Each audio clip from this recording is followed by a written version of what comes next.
Hi, this is Dennis with Second Chance Tackle. Today I have the opportunity to work on a Bill Dance reel that Bobby has sent in. Bobby's from Tennessee. He sent me a whole bunch of reels that, well, they're broken.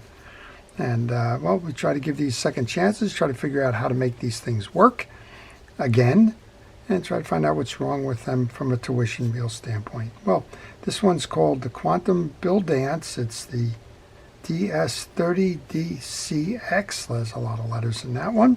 And, well, like a lot of the reels that Bobby has sent, it's stuck. So we're going to try and figure out what's causing the stickiness. Now, what I like to do before I get started, I like to do a little bit of an assessment on the reel itself, take a quick look at the reel, and if there's anything obvious. One of the things I'm noticing is there's a lot of dirt and something here along the ridge of the spool. Now, I don't know if that's going to have anything to do with it. It's down here as well. Almost looks like hot glue or something. I don't know if you can see it in that video, but it's just kind of stuck there. And when we free spool this, the spool turns, but not very well. This will click back, but it won't turn the reel. So something's going on in here. We hope to find out what that is. We'll show you, if you have one of these Bill Dance reels, how to take the reel apart and hopefully how to get it fishing again. Quantum makes a nice reel. Quantum is now part of the Rather Products group, and that includes Zebco, Quantum, and Lose. The positioning of the Quantum brand is in the middle.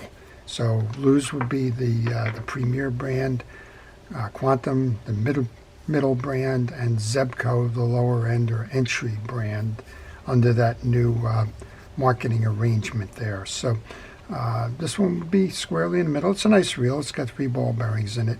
And well, let's get started. We're going to start by taking off the exterior pieces and parts. And as I do that, I want to encourage you to subscribe to my channel. I cover all kinds of things on fishing, mostly fishing reel related, whether it's repair or company histories or kind of a little bit about the design and usage of them. And most of the time, folks will find something that they enjoy watching. And if you enjoy watching the channel, well, the best way to never miss an episode is to subscribe and to use the notification button. That'll let you know when I'm posting a video, and you can make a determination as to whether that's a video that you would like to see. Well, we've taken off the nut cap by removing that screw. Now we're going to remove the handle nut. That's a 10mm nut. It comes off in the traditional manner.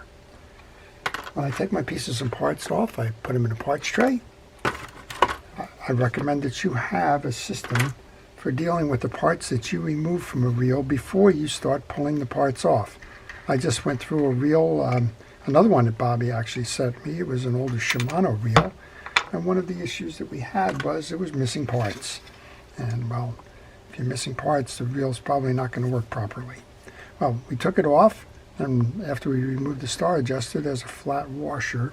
And this is another thing you need to do. You need to take pictures along the way so that you can identify what position pieces and parts are in, so that when it's time to reinstall, well, you reinstall them correctly. I'm going to take the second washer off. This is called a tension washer. It has a little belly in it, or a bevel in it. There's one more here that I'm probably not going to be able to reach. I think what I'd like to do now is remove the side plate. There's a little switch under here. If you pull that switch, you should be able to pull down about that much on a turn, and then you can remove the side plate. The side plate is a mag side plate. You don't need to do anything to service the mag. You should put some oil on the bearing. I'm sure that it's not the bearing that's causing this issue. So let's just oil that, and let's see if we can remove the spool at this point. Now we can't remove the spool.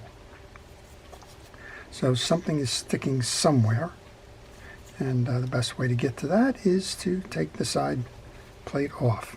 There's 3 screws here. Just looking underneath to see if there might be another one. Kind of seems a little odd that you would have a no screw up top here. Well, let's see. Let's take the 3 off and see if I can get it off that way. These are small screws. I'm using a number 1 Phillips head screwdriver.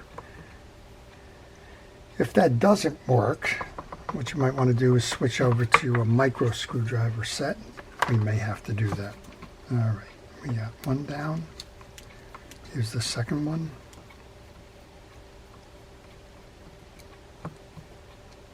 That one came out easier. And the third one.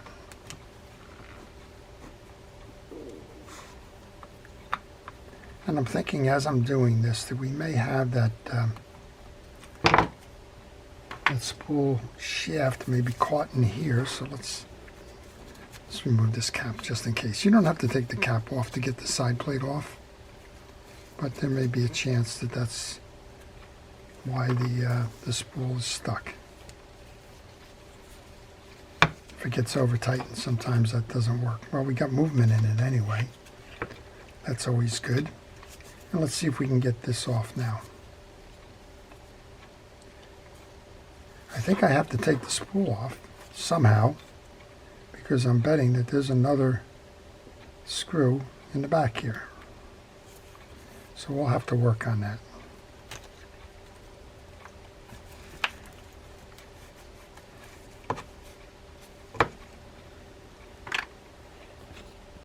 Okay, just keep wiggling it. I got some movement here.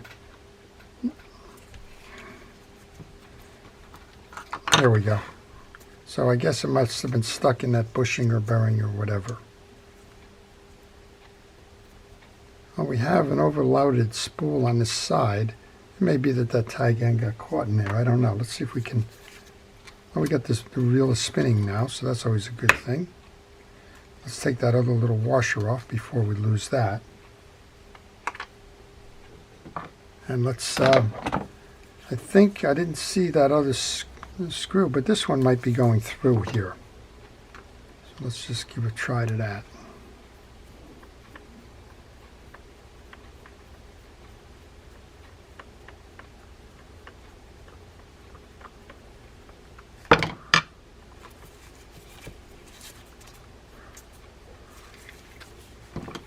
Yeah, I think this is a through screw.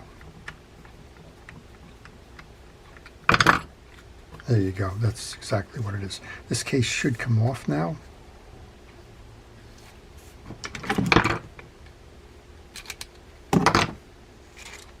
And we can take a look underneath here. Well, the reel is very clean inside here, Bobby. You got a nice reel. And I would say all that's gone on, for whatever reason, something got trapped in here somewhere, and probably line in the spool that caused that. Yeah, this is turning fine. All right, let's take this apart. We'll just put some greases and oils and do a little bit of a cleanup. We'll put this reel back together so he can take it fishing. I'm going to start by removing the collar. I'm going to remove the gear stack, then the click ratchet. Then we're going to take the two springs on the yoke off.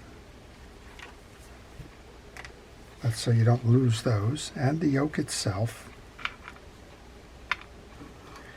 And all I want to do now is I want to remove this because I believe I'm going to find a burring under there. I'm not sure.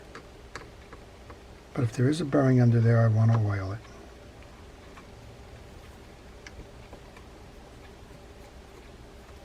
I'm just going to leave that screw on my table because it's going right back in. I'm not going far. Take a picture here. It's easy to work on these reels and have something like this, a spring, shoot out on you. And well, if that happens, you may not remember the position of it, or it may be hard to find. You also have a spring on this side. Let's remove that. No, we have a bushing under there. That's okay. It's always good to check. I'm going to put a little bit of grease into the bushing. And we can put this right back on. Grab those two screws and put those right back in as well. Not much to servicing this reel once you get it opened. I think half of the challenge there was just figuring out how to get the case open, and that's typical of these low profile bait casting reels. Every one of them seems to, well, they all seem to follow the same pattern, but they have different types of ways to lock the side plate and do some other things. Next up is the click ratchet goes back on. That click ratchet's going to fire your free spool lever. So when you depress the clutch here, that's going to come in, It's going to grab in that little slot of the free spool, and when you turn it, it's going to fire it back up. You want to make sure that that assembly's got enough oil in it. It's very clean. There's nothing cleaning going on here. Also, oil that bearing behind it. If anything, this reel doesn't have any lubrication on it. It's probably evaporated. So let's go ahead and check the teeth on the main gear, and then re-grease this with fishing reel grease. This only has a single drag washer in it. You don't need a lot of drag washing, max drag kind of things for freshwater, low profile bait casters. So I'm going to put that back up. I'm going to grab our yoke. On the yoke, you're going to find two ramps on the bottom here, one on the bottom, one on the top, that faces inward. You're also going to see that there's a slot on one side of the pinion gear and open on the other. So I'm going to want to put some grease onto the pinion gear, find those slots, face the spool side inward. Pull up on that main gear. I probably put the main gear on before I should have. And bring that in.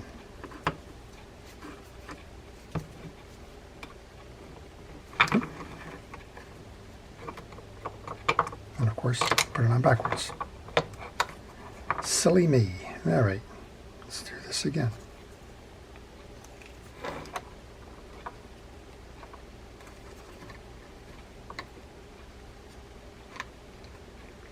That's where pictures help.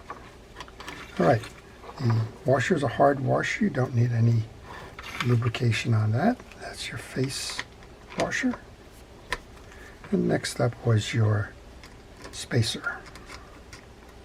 So what we've done is we've opened this up, we've inspected it, we've checked the teeth, we've re-lubricated it, we've oiled the moving parts. This has got an instant anti-reverse clutch in it. You don't need to do anything with that. So we can take the case and put the case back on now. Fairly simple front end of the case. Oops, that was an oops. Must did what happened with the reel that Bobby sent me earlier. Just forgot to put the yoke springs in.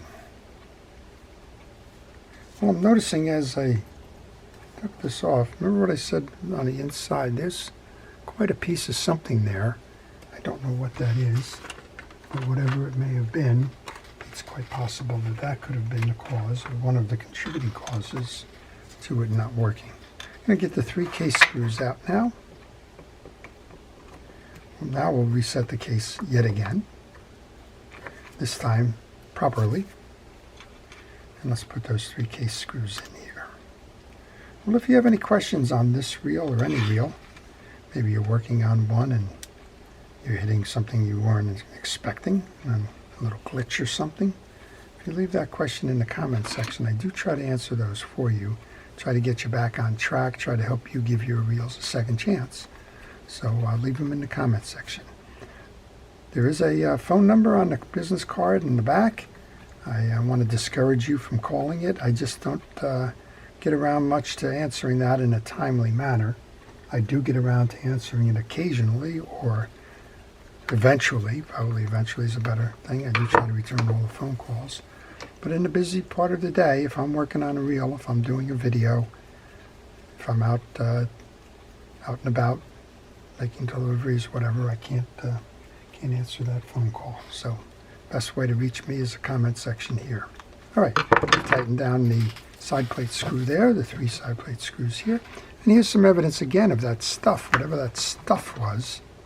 So we're going to try and scrape that off if we can. It's really an interesting something. I'm not sure what it is. Okay. While I got this reel open, I'm going to move my pawl cap over to the side. Just make sure that the pawl is okay in this. Turn it over. This one fell right out. This looks brand new. So Bobby, the inside of your reel looks very good. Looks like it's hardly been used. So I'm wondering, as I always do, what in the world may have happened right away with this. that caused the issue, that seized the reel, that, well, you saw the inside is almost brand new, hardly looks used, so a lot of questions about what it was. It could have been trapped line. We saw that little mess there. I don't know what caused that mess. Whatever. This reel's going to get a second chance. There you go. All right, just turn it to make sure that your line guide is moving again. It's moving nicely. Put a little bit of oil onto the worm gear. We can put that adjuster cap back on.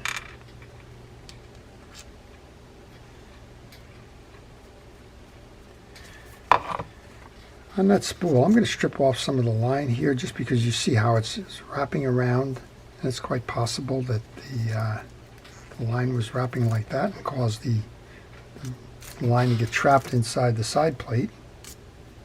When you go loading line on a reel, you should have about 1/8 of an inch showing of the spool itself. So this is too close. So make sure that you take some of that off. All right. For my purposes right now, that's probably good enough. And I'm going to put a little rubber band on that because that'll hold the line from moving off to the side. You can see how it wants to move off to the side right there. And if that traps in the side plate, the spool certainly won't turn. So let's put the rubber band back on. And you can see where this is a reason why when you service reels that you should remove the line and replace the line at the time of the service. It causes more problems than it solves by leaving the line on. You can see it's got a coning on it too, so I think that, Bobby, you want to replace that. All right, we're going to take the grease brush, hit both sides of that. Let's reinstall this spool in. I oiled this bearing from the one side. Doesn't hurt to put oil on the other side. Put that spool back in. I'm going to grab the case. Again, you don't need to service the mag. We have already oiled the bearing. Remember, it came by falling down, so we're going to put it back in by pushing up.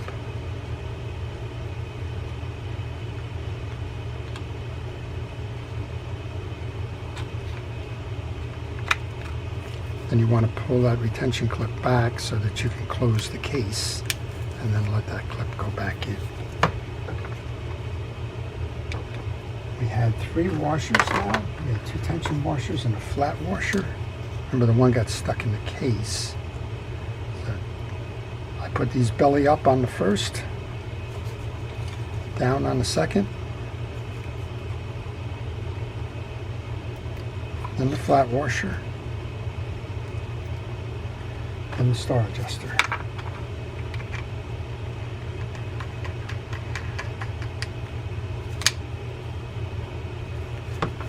We didn't mention that there is a tension washer under the handle. That would be the next piece that goes on. I'm going to grab a paper towel here. There's a little bit of dirt on the handle behind it. I'm going to take care of that. Handle goes on next. The handle nut. Do this by hand. It's real easy to cross strip the handle nuts. You don't want to cross strip that post. Cross strip the post, it's going to be hard to get a replacement for it. Again, even the nuts and the posts and everything look like this reel is hardly used. So I would say somebody had this reel, fished with it, something happened because all that goop in there, I don't know if that means they dropped it or if that's the remains of a long lost fish or what that might be, but something got in there, possibly trapped the line inside the spool as they tried to free it, and well, this one stopped working as a result. Okay, let's give it a try then. Oh boy, look at that one. This is like a brand new reel. Put it into free spool, cast nice and free and easy. That's what you would expect. So I think there's one or two things it possibly was, one of them being whatever this hard stuff was, still a little bit of it here, it possibly could have gotten a seam here and caused it to freeze that way. The other thought is that line may have gotten in there as well. Well, regardless, we showed you how to take this reel apart, how to check for all of the issues, how to service it by making it clean, which it pretty much was, greased and oiled, which it wasn't, and well, rebuilding it, restoring it. Check the drags here. The drags could be a little bit tighter, and get it ready to go fishing again. I hope you've enjoyed that. That's the Bill Dance Quantum 3-ball bearing fishing reel. It's a beauty. Bobby, you're going to enjoy that one. To our first responders and essential personnel, thank you for all it is that you do to keep us safe. I truly appreciate everything it is you do day in and day out as a career choice. To everyone, well, take the time to service your reels now that the season's coming to an end. Make sure that they're ready to go fishing when the bite is on. This is Dennis with Second Chance Tackle. Have a great day.